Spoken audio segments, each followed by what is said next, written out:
Oh my gosh. Okay. Karen, give me the thumbs up when we're live on Instagram so you can do my music. Are we good? Oh no, you'll give me the thumbs up. Got it. Great. We're live. No one's here yet. It is Coffee with Curcio. We're in a new location today. This is very exciting. Very exciting. And we're wrapping up home buying week today. It's Coffee with Curcio. It's the last of our 4-part series before we begin home seller week next week. And we're going to wrap up some of the things we've learned today. And we're live on the gram right now. So here, we're going to kick off with some music this morning. It might be a little echoey, but who doesn't love a little Journey first thing on a Saturday morning? I do.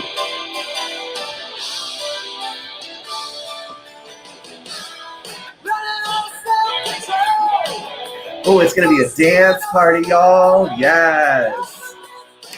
Wake up with us. We're talking a little real estate today. Yes, we've got some live people. This is a little loud. We're rocking, we're rolling, we're jamming a little bit today. It's the last day of our home buying week. It's coffee time. My coffee is from the Black Currant Bakehouse in Union Fair, Michigan, where I currently am. Notice my different surroundings. And who doesn't love a little Journey to start the morning? Let's just rock. Reminder, you can post your comments this morning and questions. Today is more of a Q&A, so be interactive, join in with us. Don't worry, the music's going to end soon, but it's waking us up, right? Home buying week was fun. We learned a lot this week, so if you're tuning in here, you're seeing all of the, you'll get a recap on all the stuff we've learned this week, but we're just starting off with a little music. I feel like I look like a certain ex-president dancing when I do that, and we don't really love that, so we're gonna not do that. But a little music to get us going this morning. Let's fade that out, shall we? And start talking. That didn't work very well. All right, so it's Coffee with Curcio. Hi, grab your beverage of choice this morning. We are wrapping up everything that we went and learned this week in home buying week, and my goodness, it was a crazy one. You will notice I'm in my new surroundings today. I'm in Michigan today, so a little different setting, and yes, that is a bunk bed next to me. So not the same studio space you're used to seeing me in this week. We are going to be joined by some special guests. Some of our favorite real estate attorneys will be jumping in this morning to talk with us and kind of share what they're seeing in our lovely housing market. And yeah, this week we covered a lot of topics. We talked about vacation and second home purchases and vacation rentals. We talked about how to get your offer to be the winning bid in a multiple offer situation. And we also talked a lot about home loans and how to get the best home loan possible.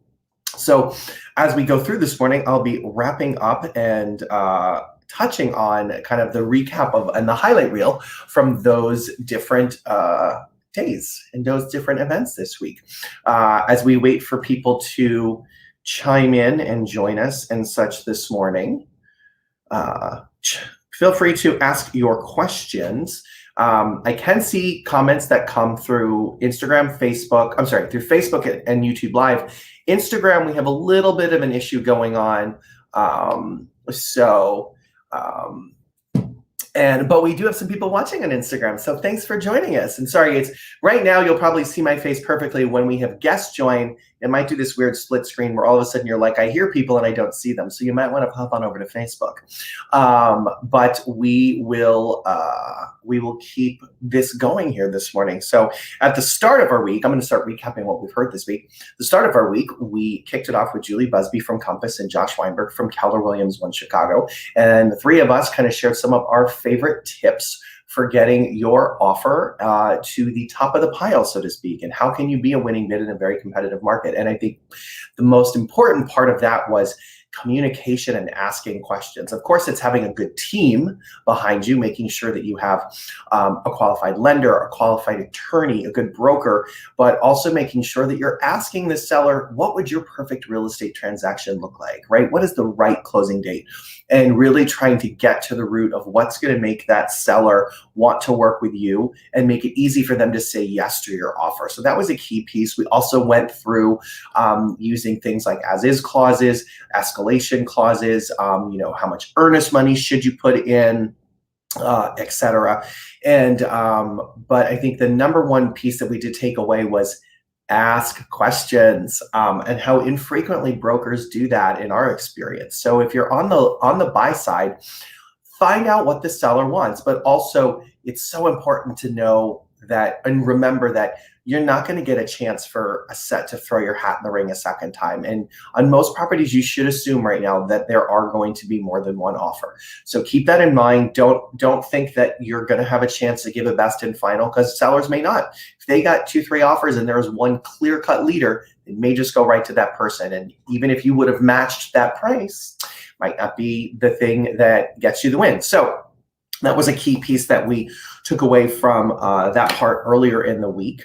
And then we moved on to talking about home loans. And we had our some of our favorite lenders. We had Ron Haddad from Key Mortgage, Kyle Swieger from PNC, and Justin Lapotin from Guaranteed Rate, talking about one, where they saw the rates in the market going this year. We were all in agreement that we thought rates would probably end the year up a little bit, maybe in the 3.5% to maybe even as high as 4%.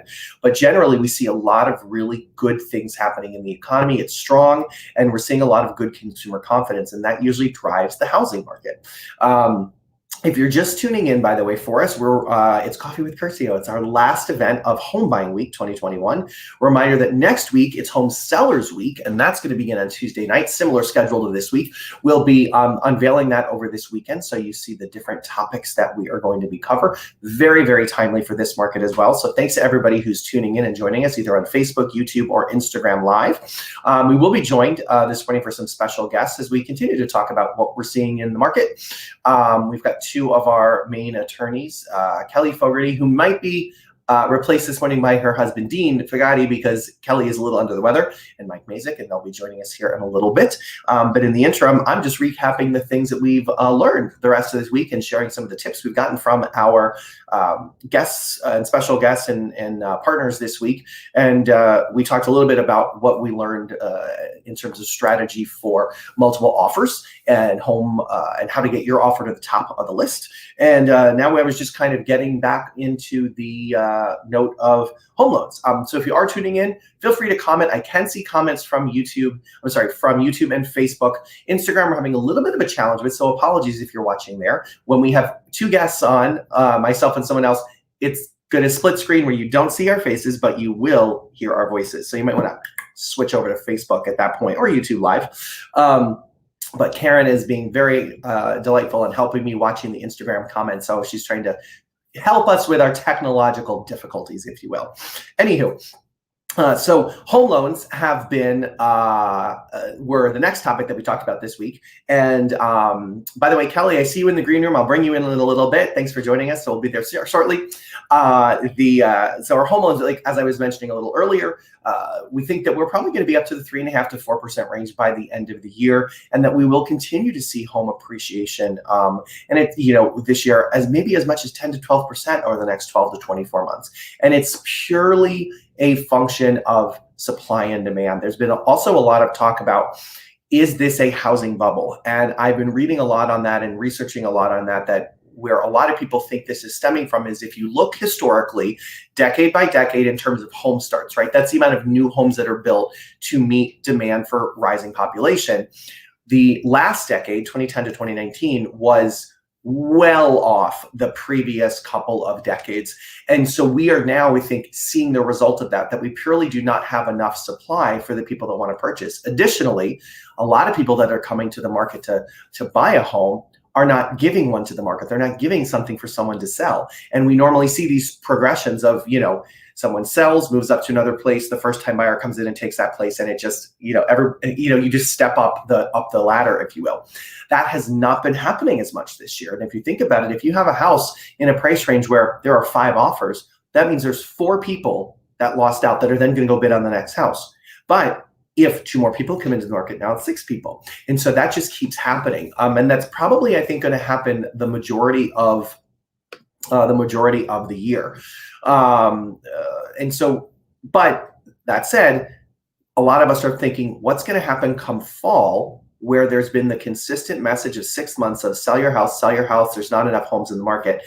We may see a little bit of jump in inventory, but will it be enough to thin things out, or will it just be enough to satisfy all of those buyers? That remains to be seen. So with that, we'll get back to recapping some of the things that we've talked about this week on Home Buying Week. And if you're watching us here, thanks for tuning in. I am very excited to bring in one of our favorite attorneys, Kelly Fogerty. So hang on, Kel, I'm going to just add you to the stream. Oh, look. Oh, your background is very nice. Good morning. You're in my dining room. So, it's so much better than mine. I'm in one of our guest bedrooms in Michigan, and my lighting is not very good today, but it's the best I can manage. So works for me. There you go. Well, welcome. Why don't you introduce yourself, and then we'll just shoot the breeze about what we're seeing in this year's housing market. Sounds good to me. Hi, I'm Kelly Fogerty. I'm with the firm of Fogerty and Fugate. It's me and my husband, Dean Fugate, is my partner, and we focus on residential real estate law in the Chicagoland area. So we cover Cook County and all the collar counties. And I've been doing real estate law for a little over 20 years now. I hate to date myself like that. I'm 17, and it's like it's 17, and you're like, "Ooh, we're there. This is real, right? I'm adulting." I know. But I also feel like that's at a point where when you have around that 20-year mark, people are like, "Oh, okay, you are an expert." So I don't know. I've made it that way, so I feel like I'm not old. I'm an expert. I think I might have a T-shirt made. That's gonna be the next thing. Like, I'm not old. I'm just experienced. Exactly. So let's kick off. What are you? So obviously this year's been unlike, I think, any year that we've seen. Definitely. Tell us some of, I guess, let's share some war stories. Let's start there. Oh, I have some from this week. I know. I feel like that's a good one right now.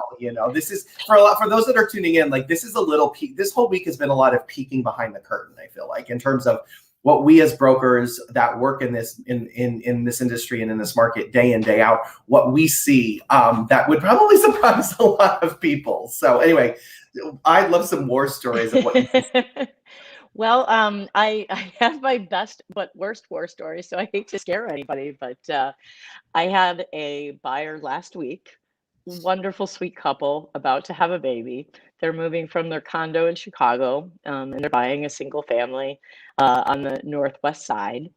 Apparently the seller was not very happy about selling, so they left a total mess for this poor couple. Including garbage in the crawl space, stuff all over the yard, and so then I get from the walkthrough, they call me crying, literally crying. Oh my God. And I think you might have seen my post. Yes, I do. I'm visualizing this. But I said, okay, let me see what's going on. Let me talk. And so we end up, the seller acknowledges that what they did was very wrong. And they say, we're going to hire a junk company while this couple is closing, and they'll start removing all of this stuff. And because it's all literally junk, it just needs to be thrown away. But it's a full construction dumpster size dump. So they said, okay, we're going to hire Got Junk to come out, and while they're at closing, they'll start. And then your buyers can go and meet them there, and they'll just finish up the job. So, and then we escrowed $2,000 to ensure that it was done. Right. My buyers close and get to their brand new home to find 20 to 25 random friends and family member of the seller removing stuff from the home and putting it in all the neighbors' yards and telling them, don't worry, the neighbors gave us permission. So then the son of the seller starts crying about his mom having to sell the house. The son being in his 30s, by the way, just so that we're not clear on that. Yeah. And then the seller pulls up, starts screaming at my buyers from the front yard. in front of their two small children, and then does a burnout in front of the house and pulls away and goes, "We're done." Unbeknownst to my buyers, she then put the address to the home and a photo of the junk in on Facebook, on whatever their sale page is, and on Craigslist, and said, if anybody would like this stuff for free, they can come and remove it. So for the next 2 days, my buyer had people coming into his yard. That night of closing at 11:30, he was awakened by a flashlight around the backyard to find two gentlemen out rummaging through his backyard. He goes out and asks them to leave, and they start yelling at him that they drove an hour because of Craigslist to come and get things from this backyard. Oh my I goodness. It's yeah, that's the kind of market that we're in right now. That, that is that is just up there. That's like Hall of Fame level. It is. I said to him, I go, I hate to tell you this, but you are now my top. You are the top of the worst. If we see that being beat in the near future, I give up. So for those that have just tuned in, I know we've got a couple new viewers where it's Coffee with Curcio, and we're here with attorney Kelly Fogerty, and we're sharing little war stories from this year, and wrapping up our end of our home buying week. So hopefully that story is that is not normal, by the way. That is not normal. Not what you should expect. Oh my gosh. I think normal war stories right now are just because it is a seller's market. Our buyers just feeling frustrated because they can't get anything from inspection. I just had a buyer who not only bought as is, she paid all of the seller's closing costs and agreed to take on the $4,000 special assessment that is coming. Wow. Yeah, and I said I don't like doing this, but if this is the property that you want that badly and you're willing to do it, let's do it. But it's that much of a seller's market. Wow. And was it that competitive a situation too, where she had to do that? There were 22 offers on the place. Oh my gosh, that's crazy. I've never seen a buyer pay seller's closing costs. That was kind of the line for me where I said, okay, taking on the special, I get it. Buying as is, I get it. But paying all the seller's closing costs? And she said, I really want this place. And so it was $5,600 in closing costs that she paid for the seller. Wow, jeez. Yeah. So in addition to probably then being maybe the highest price, maybe she wasn't, but they were cash too. So that was, yeah. Oh my gosh, geez. I mean, that seller has to be the happiest person on the planet right now. Absolutely. You know what is going to be interesting is at some point this tide will turn. Yeah, it always does. And when it does, buyers are going to get a lot of revenge. Well, it's so funny because I always say, when the pendulum swings one way or the other, because we saw the crash, right? Buyers could come in and say, I want this. Maybe this is the seller's revenge for that. I think that might be, it's an ebb and flow. But I think that the hard part about that, for us, the professionals in this, is that you have, the reason I went into real estate law, because I was a former prosecutor, was because the goal should be the same for both parties. And you have both unhappy people at this point, because it's just not it's not an even and fair kind of balanced market. And when that happens, it just creates a tension. It creates angry people.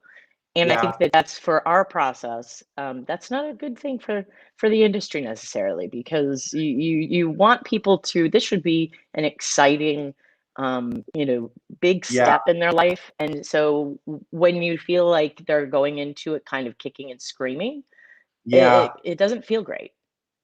Yeah, that's a good point. Like, there's definitely a lot of, I think tension is a good word. By the way, hi Jana, thanks for saying hi.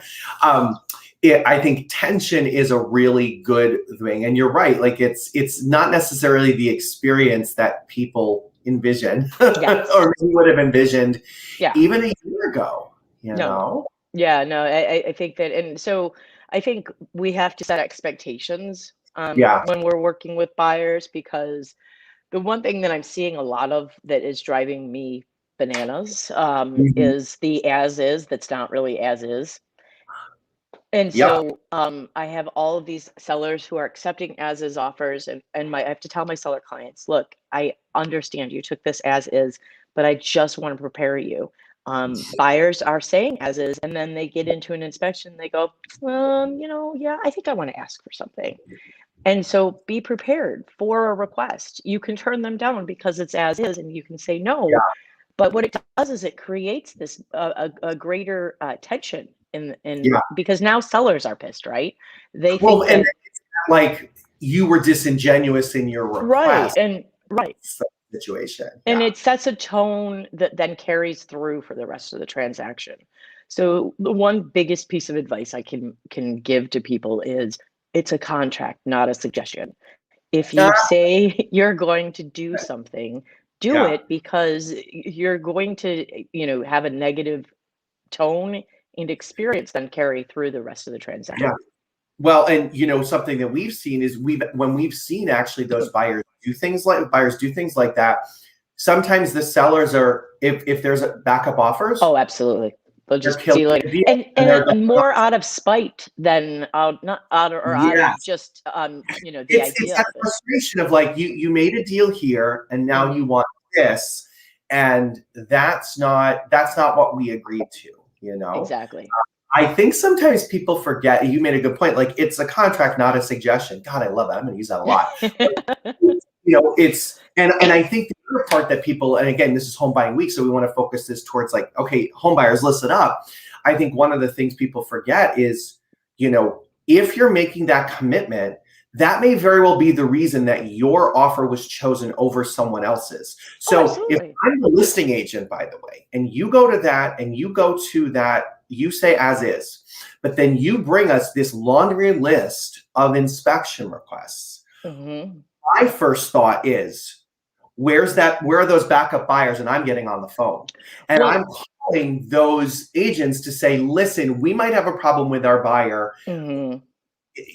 and people sometimes forget that just because you're not closed till you're closed. And in attorney Exactly. review, both sides can walk away. So we've seen that, and we've seen the spite or the no, I agreed to this, or sellers just don't feel good about this buyer anymore kind of a situation.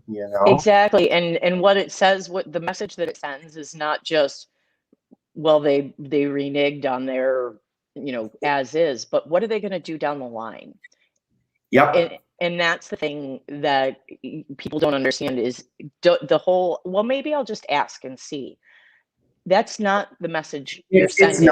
not this is not the market for it. We've also been seeing a lot of requests that are cosmetic in nature, or Oh, like, or the yeah. the inspector says, well, you should do this, and you're like, yeah, but we don't need to do that. It's not No. a health or safety issue. This is not working. This is Mhm. working.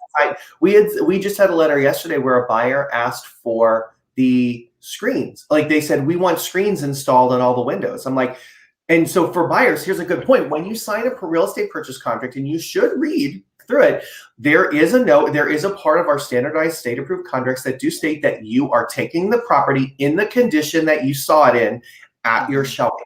So if Mhm. you walk through the house and 50% of the windows do not have the window screens, then you should assume that 50% of the windows do not have window screens.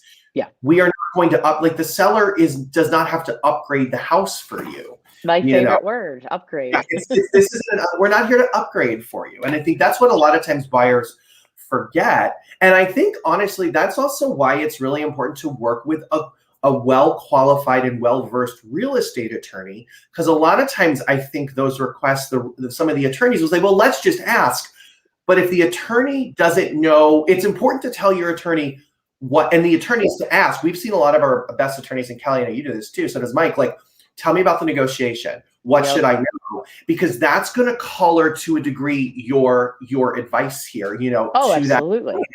to know, like, maybe you can ask for this, or maybe it's not, or goes back to the broker too. We'll use the screens example. You know what? The better way they could have handled that would have been for their broker to call me as the listing broker and say, are there screens that aren't put in the house, you know, and take care of it that way. Hey, would the owner, are there extra screens that don't exist there? Could they leave them, right? Maybe they're just not installed, but asking essentially for an upgrade, it's like, no, you bought the house the way it is, you know? Well, and that's what I tell everybody, that your leverage in inspection request and attorney review request is the same leverage you had during the contract negotiations. So Yeah. if you were one of 22 offers and you were throwing everything in to try to get that bid, don't think that now you can back it out of that because just because we're an attorney review and inspection, you have the same exact leverage in the inspection that you did when you were going up against those other 21 offers. Yeah. Well, and you got to think if there's 22 offers, there's at least a couple of them that are, you know, that are. How's it going? How's it going? How's it going? I'll take it as is, and I won't ask her anything either. Well, and you know, too, what I think sometimes homebuyers may not realize is, you know, so let's say the buyer has sent that and they've sent a copy of the inspection report. If I'm a smart broker, let's say I'm the first backup offer, right? Or I'm one of the backup offers, and I'm calling that listing agent saying, how's your deal going? And the agent says, well, oh, Kelly, I lost your video there for a second. Oh, I'm sorry. Yeah, I just realized that.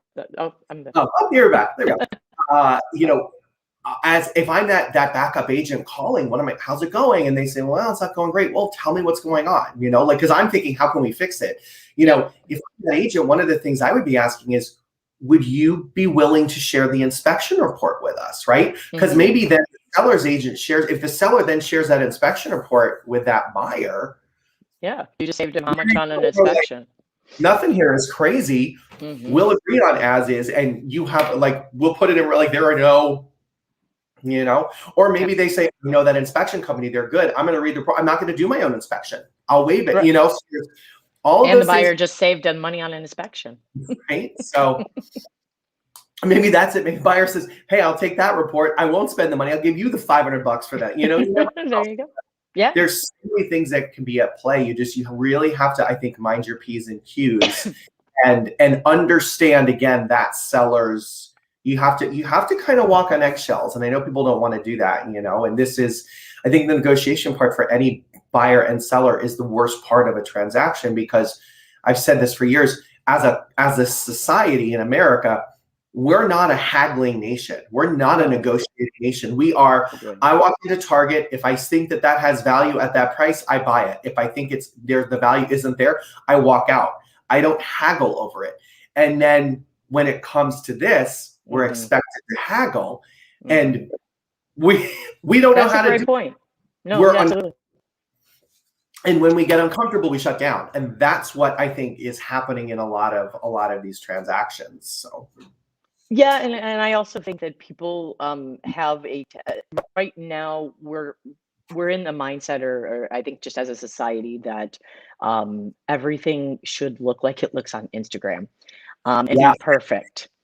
and when you buy a home that's 30 years old, that's been lived in, it's not going to be perfect. It's going to be tested, which is really good, because now you know it's tested, which is why I think that buying a home that's been lived in actually is in my mind preferable to new construction. But if you want Instagram, you need new construction. Yeah. Well, and we've talked about that this year, that, you know, that's the challenge when buying new, is it hasn't been road tested. You know, things are going to come up later. And I feel like in the last year, we've seen more issues come up with new construction, unlike I've seen in the past. I cringe. And I don't know if that's just they're building so fast, or it's just luck of the draw, but we've certainly had a lot of experiences in the last 12 months that is unlike anything I've seen before, with post-closing issues. Sometimes even on resale properties. We're dealing with one right now where it's like everything got tested at the inspection, it was working, and you're going, how did it happen? Did the sellers, did they know about this and hide it from us? Like, was it just that they weren't using these plumbing fixtures, let's say, frequently enough, or they would hide the damage, and then later it just, like, if you use it for a certain period of time, then it hits late, you know, like, you're trying to figure out, like, we had a whole inspection on this, we tested all these things, and none of this was visible then. So what did we miss? Do we need to spend 2 more hours to make it a 4-hour inspection versus, you know, like, just very interesting, you know, some of those things we've been seeing. Yeah.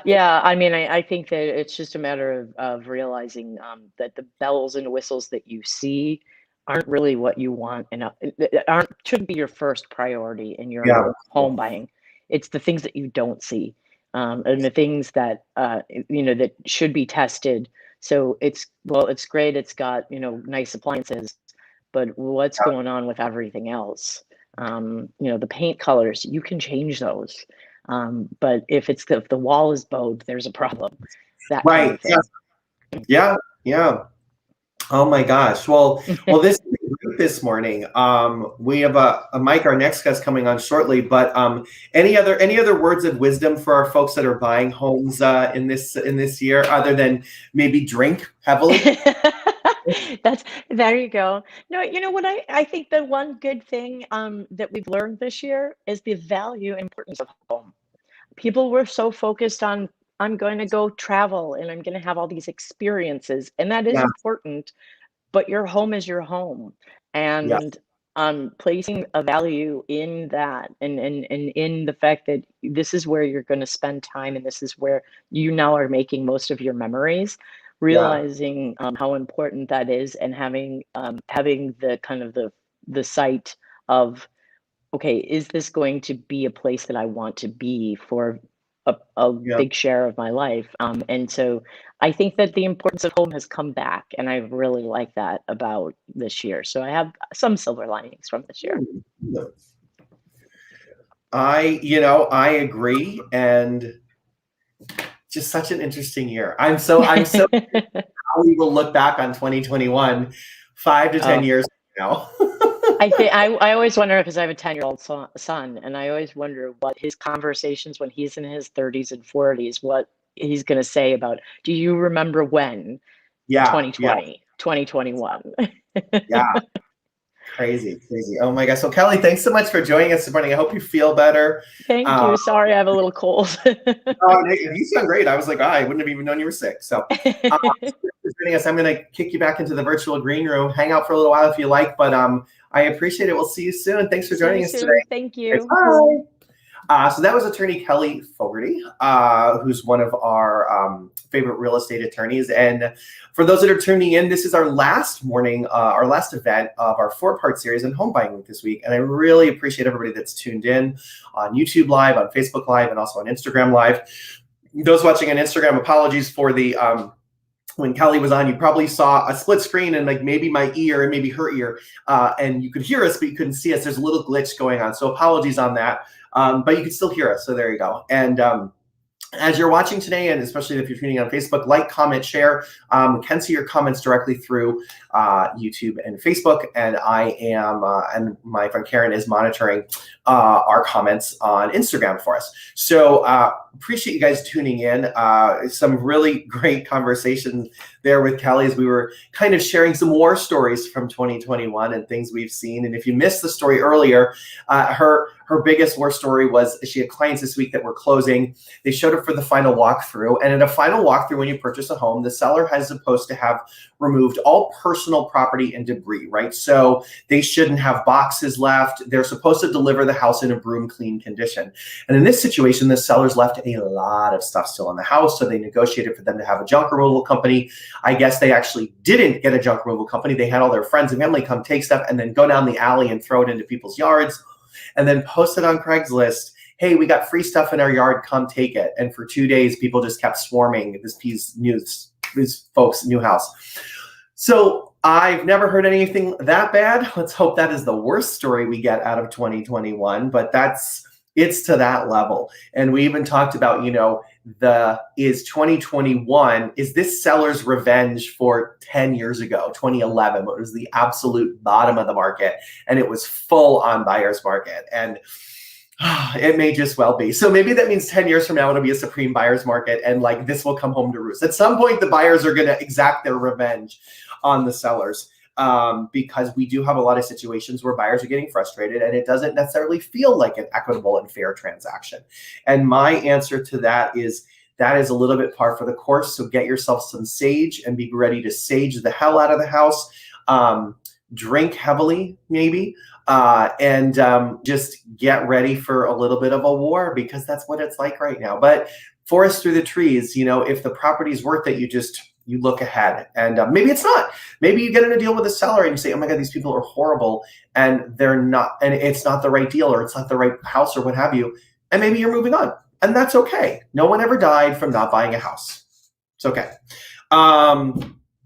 With that, anyway, so that's some of the things. And my favorite line that I'm going to use that Kelly did was, it's a contract, not a suggestion. I want to put that on a t-shirt, because we do have a lot of people that will go under contract and then want to change the game later. And specifically around things like an as-is purchase. As is means as is. It means you can inspect, you can walk away, but we're not fixing nothing for you. And that does not seem to get through to a lot of people. So be really mindful of that. And one of the things we also have been talking about is, when you go under contract, have a conversation with your attorney and your team, your realtor, your lender, your attorney, about what the negotiation period was like. Because everyone on your team should understand it was easy. They were good to work with. It's a little contentious. And that's gonna determine how you approach different things throughout the transaction, right? It may, like, let's say they're really, really worried about your financing, even though there's no reason to be. Maybe you want to be really going a little bit above and beyond what you normally would do in terms of updating on financing and the appraisal and the status, just to make that seller feel a little better. All those things are kind of important. So it's just a really good thing to know as you move through. So with that, we're going to shift gears, and I'm going to bring on Mike Mazik. Mike, you ready? Just give me a thumbs up if you are. Awesome. Mike's one of our main real estate attorneys that we work with, and so he's going to pop in, and we'll hear what he is hearing and seeing in the market. So, hey there. How are you? Hey. That was great info. When you mentioned kind of the seller's revenge, I know back in the day when we go back quite a ways, we had deals in those years where it was a bit more of a buyer's market. And I remember back then, we could just sort of send the contract. So we didn't have the provision in the 7.0 contract that prevents us from sending the inspection report. But we used to just send the inspection report sometimes, and the seller would just happily agree to all of it. Whatever was on the inspection report, we'll take care of it. So certainly different times these days. Yeah. So let's start off with Kelly. I started off with some war stories. Yeah. Like, been seeing this year some of your crazy points. Yeah, I mean, I think, and we've had some interesting ones over the years. But yesterday, for example, I had a client who's buying a property in Steger, Illinois. Okay. And it's a little bit further out, but the village requires that the seller conduct an inspection of the property, like some suburbs do. And that village was very particular yesterday. And I had a buyer, and it's always a situation like this where the buyer has moved out of a property and you have a moving truck ready to go. In this case, the village of Steger found that the seller hadn't made a couple of minor repairs, and what I consider to be minor. There were some loose pieces of siding on the house and some painting around the window. And the village of Steger will not let you take possession of the property unless these items are done. And so in our case, we wound up having essentially to beg the village to say, look, this isn't really that big of a deal. We'll take care of it. And what should have been about a hour to 90-minute closing wound up being several hours of our clients sort of being stuck there, hoping that we could convince the village that this is a minor issue and shouldn't prevent our occupancy of the property. That was just yesterday, of course. Yesterday being the last day of the month, and oh my gosh, and it's sort of the perfect storm yesterday. But everything was clean and everything was looking good with closings throughout the day, and then that one came up. It was tough, but I think my favorite. I know you guys talked about when the seller kind of leaves stuff behind or doesn't remove things. My favorite war story for that is years ago in the northwest suburbs. I represented a seller who, and we always hear this. We always hear sellers just say, "Oh, well, I thought the buyer would have wanted that." Oh, and, it's sort of a classic They do it with paint cans, they do it with, shelving units, whatever is kind of around. Regularly, sellers will say, well, I thought the buyer would have wanted that. In this case, it was an aquarium that was full of exotic fish. And it wasn't just just the glass portion. It was one of these with like a base and then the glass. So it was kind of a huge thing. You can see why the seller didn't want to remove it, right? It's hard to get out. So classic, I thought the buyer would want, an exotic fish tank full of fish. In this case, so we go and hire a company to remove it, and the company shows up, and most of these junk removal companies do have a restriction on removing live animals. And in addition, with fish in particular, of course, I've never had this situation. This was years ago. But I learned now that the junk removal company, you can't just take a bunch of exotic fish and throw them in a lake somewhere. It messes up the ecosystem. So you have to have them removed and placed properly, which is a wildly expensive project. So something like leaving a fish tank behind wound up being a several weeks project where various fish were placed in different locations. Oh my goodness. It was quite a learning experience. And, I sort of jokingly, but not so jokingly, asked sellers, like, is there anything you're planning on leaving behind? We should talk about that now. Otherwise, we might run into an issue later on. Yeah. That's funny. Like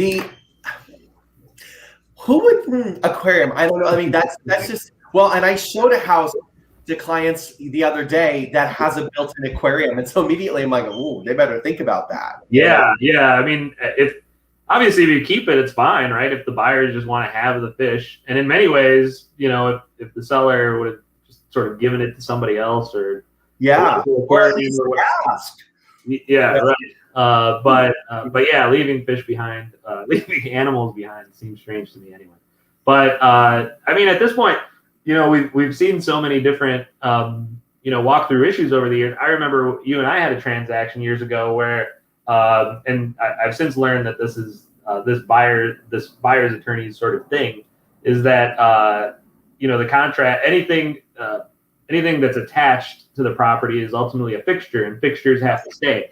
If you can remove it or take it away, like a piece of furniture, then it has to be removed. But if it's attached to the property, then the contract requires that it stays with the property, unless there's some sort of other agreement. And there's an attorney who makes it very clear. In fact, he cites a case, like a case from the 50s, that said, in this case, when you hang a photograph or a frame or anything on the wall, you certainly can remove the photograph or the frame when you move, but you cannot remove the nail itself. The nail itself is a fixture. And I don't know if you remember this one, but they requested that the nails that were removed, all because it left a hole, it all had to be patched and painted. Or the alternative is put the nails back. Which is such I think that was where we went and patched the hole. Exactly. That was above and beyond. I remember I called my assistant and I was like, Nate, go buy spackle. Yeah. I to the house and I remember thinking, this is what I'm flipping here. Right. Well, I mean, but you guys went above and beyond and resolved the situation that, otherwise was problematic, because I do remember getting into an argument with the attorney about it. And, it seemed ridiculous, but also it was a quick solution to a problem. It was something that was able to be taken care of. But, since then, I have the same conversation with clients now, too, about, the nails. And, 99% of the time, it's not an issue. But every once in a while, we run into some real strange situations. Yeah. Walkthrough is an interesting one, but I think it's also, the sellers have to be counseled well and prepared. Like people don't want, or we've taken over the last couple of years to asking the seller, asking the buyer's agent, or the buyer side, the seller is planning to leave the leftover paint. They're planning to leave this for you. Yeah. Please confirm that's okay. Yeah. Because we don't want to get to the final walk and say, oh, we didn't want that. And then if they do say that, we can say, well, you confirm with us on this date that you were okay with it, so it's going to remain in the house. We don't have a way to, Yeah, exactly. That kind of conversation goes a long way. And even if it's not something, for instance, there are times where things are going, we'll have an agreement and then something changes, right? Or an appliance breaks between the time of the inspection and the closing or whatever.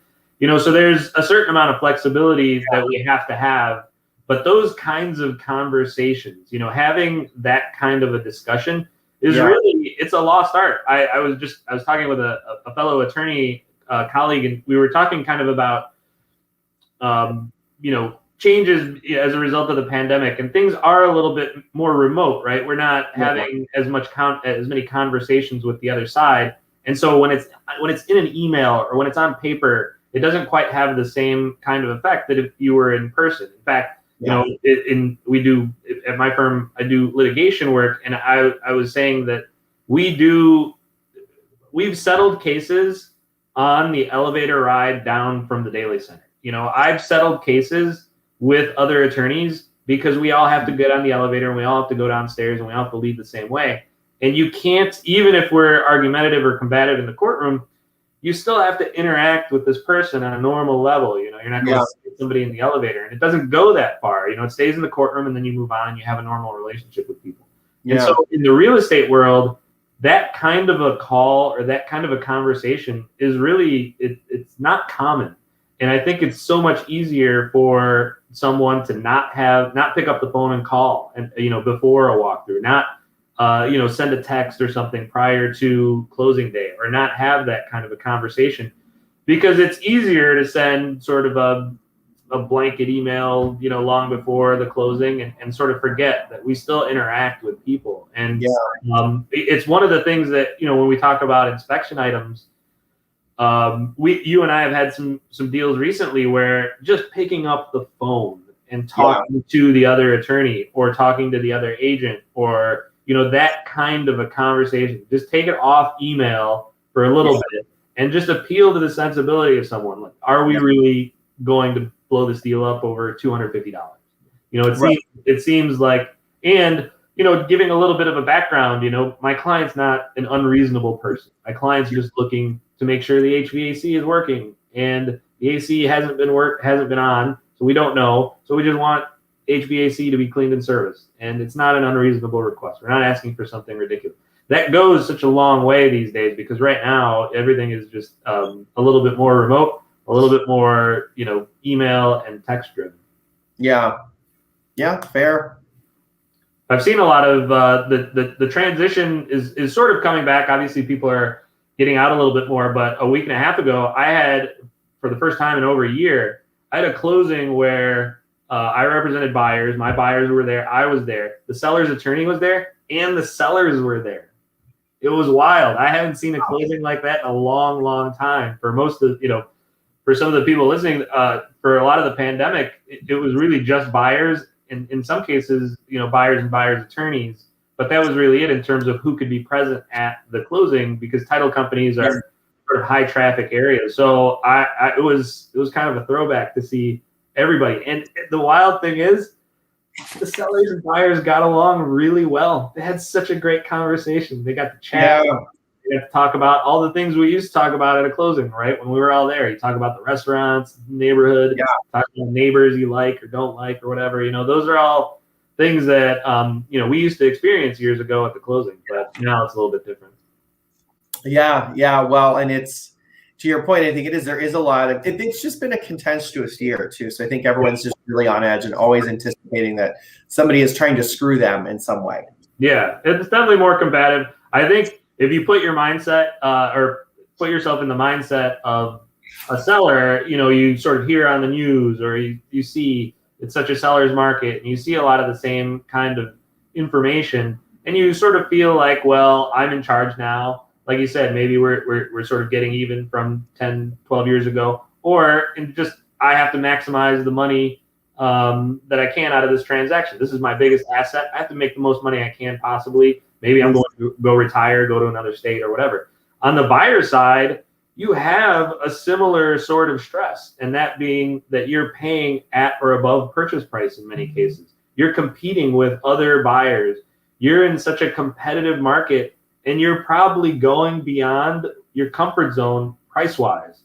So now, if you're at that point, you certainly want to make sure that the condition of the property is acceptable, that you get, certainly what you might think are minor defects, you want them to be repaired. You're also in the same position where, why am I overpaying for a property if I can't, make sure that all the appliances function properly?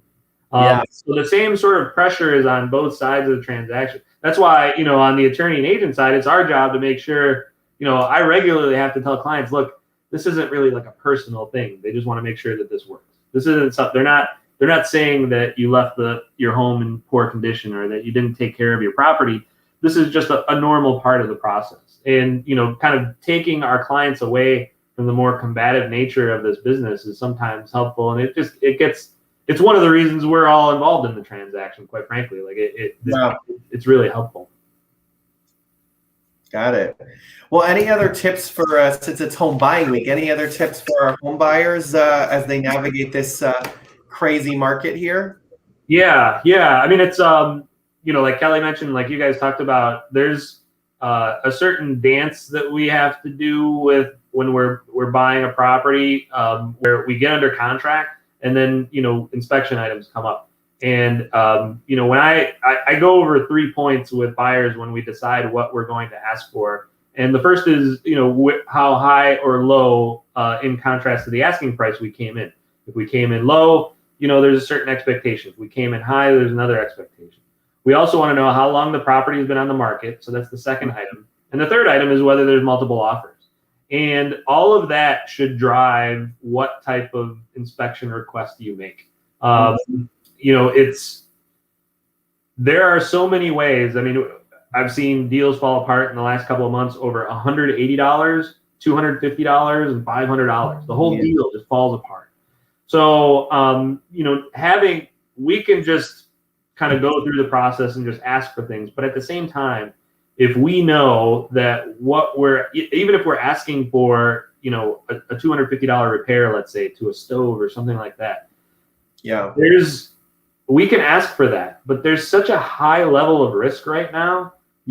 Something like that we might not want to ask it, and we might want to have it taken care of the way we want it taken care of anyway. We might want to move in and just have our people take care of it. If it is something that, maybe we have an electrician that we know and we can go and get it taken care of. Yeah. So to sort of weigh the risk of an ask in this kind of a market. It's not always the case, but in this kind of a market, we just have to weigh, is it worth even keeping attorney review open? There's this window, after the contract is signed, we have 5 business days to propose contract modifications or inspection items. If we're on the buyer side, is it worth it for us to maybe minimize those requests for the sake of closing out attorney review? Because after we close out attorney review, the seller can't terminate the agreement. So they can't go back. They can't go to a backup offer, or they can't get a backup offer. Let's say, while we're in attorney or after we're out of attorney review, even if they get that backup offer, they can't accept it. So we're now, what we can benefit from oftentimes outweighs the value of, for instance, $150 to $250 repair item. So that's I just was writing this down because essentially, if you're a buyer, I mean, both sides should want to end attorney review fast, but if it's a competitive situation, if you're a buyer, you should want to end attorney review faster for lack of to break it down at the most basic level, because you want to lock the seller into you. Right. Because the attorney review period is where both sides are kind of, I would say the seller's more in control, but once attorney review is done, the buyer is the one. I mean, the contingencies that remain are for the buyer and the buyer alone, right? If the house doesn't appraise, then you're still a little bit, you're not in control per se, but you have more control than you would have before. Exactly. That's such a good point. The only contingency after attorney review is done are all, sort of buyer friendly contingencies. So we have like a financing contingency where we have to go and make sure we get a loan. Let's say even if we get a denial, we might be able to get another lender on board, right? So, we have a certain amount of control there. association documents. There's a separate contingency if this is a condo or an association Yeah. to review association documents. That's at our discretion. The seller can't terminate the agreement because of association documents. They didn't like the way that they came out. That's a buyer contingency. So closing out attorney review on the buyer side, I've had, some deals recently, and we've probably had some deals where we just want to accept the contract. We're not asking for any inspection items. We're not going to propose any modifications because we know that sometimes if we send anything, they're just waiting for that so that it can terminate the agreement because they have a backup. They're ready to go. And like you guys said, that backup, they're never, most of the time, that backup is they can't wait to jump in. They're not going to ask for anything. They know that they're in a weaker position. So they're a backup because they love that house. Yeah, God, it's just making me think of things a little bit differently. Like to the buyer's point, it's like we want to move through this as fast as we can because we don't want the seller to be able to throw us away. We want to take control back. So as we think about this is the perfect end to home buying week because it's like, how can a buyer take more control, get through the attorney review as quickly as you can? Yeah, get through fast, minimize the requests, and when it comes to, keeping attorney review open, just for clarity's sake, the contract allows the seller to terminate, the 7.0 contract allows for either party to terminate the contract during attorney review, but for any reason other than the purchase price. So most of those reasons are buyer reasons. Sellers can terminate the agreement for reasons if there's a backup, but not because of the price. But from a practical standpoint, oftentimes it is the price. It is the price that's driving it, but the seller may have to rely on other reasons. An early closing date, better financing terms, or no financing at all, or something else. So the seller has some ability to terminate the agreement during attorney review, but to the extent that we can close that out quickly, maybe it would mean that we look at the inspection report, and if it does, let's say it gets an A- by our standards, but it means that we lock this property in. Locking that property in means that tomorrow or the day after or the day after that we're just sort of waiting for attorney review to close. The seller isn't going to get a backup offer. And, right now offers are coming, like, as offers are coming all times of the day and throughout the process that we're in attorney review. So it's a safe way to close it out. Make sure that you're locked in and that you now are in control. Got it. Well, this has been really great. It's given me a lot more to think about this morning. Yeah. I mean, it's I think one of the things that you've done a really good job at over the years is sort of evolving and making sure that the clients have a good sense of where we are in the context of the real estate market, because it does change and it evolves, day to day, week to week. And I know that you look at the stats and that you're aware of where the market is trending, so that you're in front of situations like this. So yeah. And I know you've talked about making sure that instead of sort of generalizing things about the real estate market, you regularly will have the stats to prove it, or to disprove it in some cases. Yeah. Well, we're about at time here, Mike. We could just keep talking, but we're about at time.